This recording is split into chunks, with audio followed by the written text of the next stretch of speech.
Hello, it's Neil and Gwen from the Relationship Paradigm. Hello. And this is Isolationship Day 52. Is it really? It is. Blimey. Wow.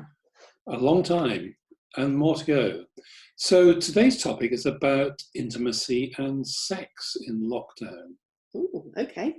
Why are we talking about intimacy and sex in lockdown? A number of reasons. First, I get the sense that it is diminishing with many couples. Okay.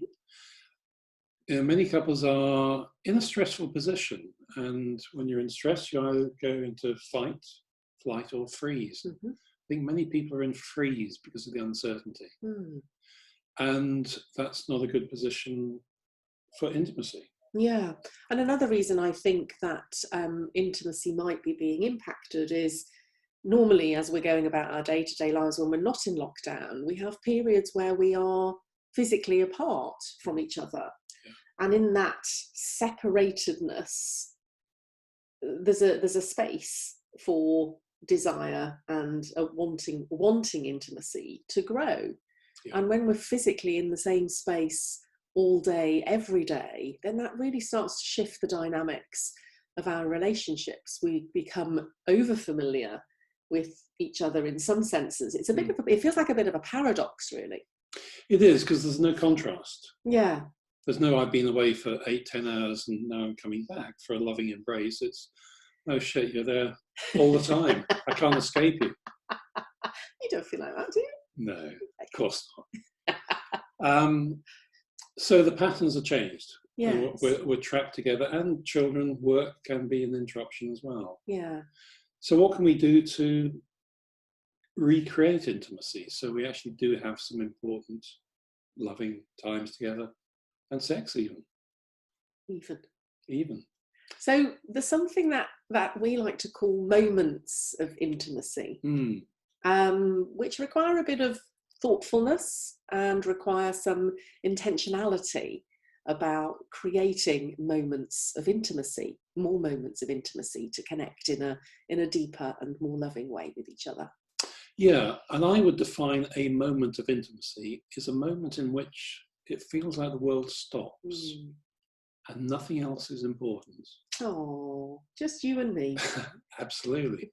And it can just be a microsecond. Yeah.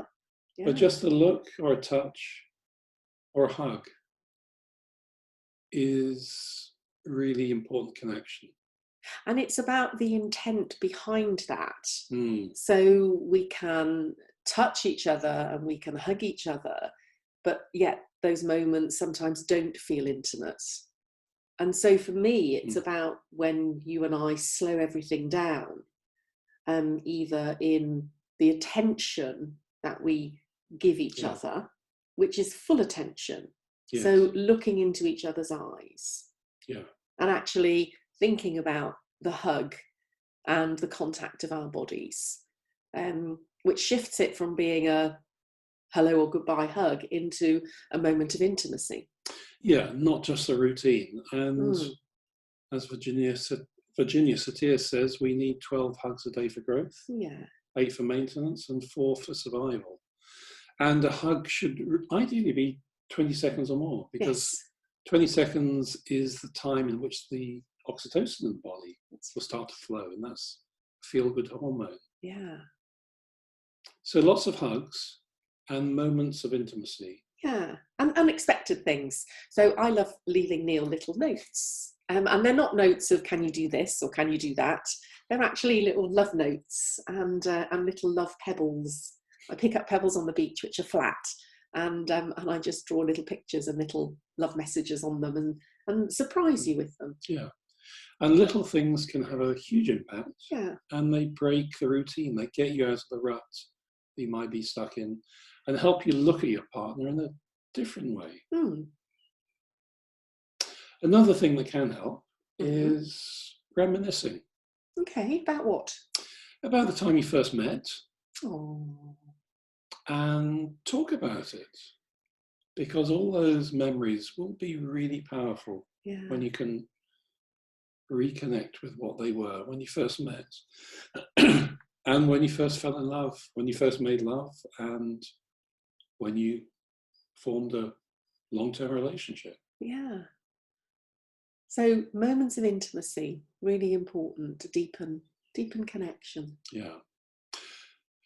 So moving on from intimacy to sex, I see sex as being part of a journey. Mm-hmm. And often people see it's the destination. They focus just on having sex because that creates an orgasm, that creates a release. But there should be a gentle journey, really. So what's the difference between sex and lovemaking? That's a very good question. Sex is about, I would say, it's predominantly about one, procreation. Secondly, is about your own release, your own satisfaction. Mm-hmm. Whereas making love is about filling your needs, but also fulfilling the other person's needs. And actually having an orgasm is nice, but is not essential. So making love is more of an act of intimacy, would you say? It's intimacy. It's a long moment of intimacy. And it's about exploration. It's about helping the world just to stop. Yeah. And seeing where it goes. How lovely. And it's the start of the weekend, so I wonder what moments of intimacy you may be creating. Yeah. So create some time in which you can have those moments of intimacy and just see where they lead to, because that will help a lot. So thank you for watching. Thank you. Have an enjoyable weekend. We'll be back very soon. Thank you.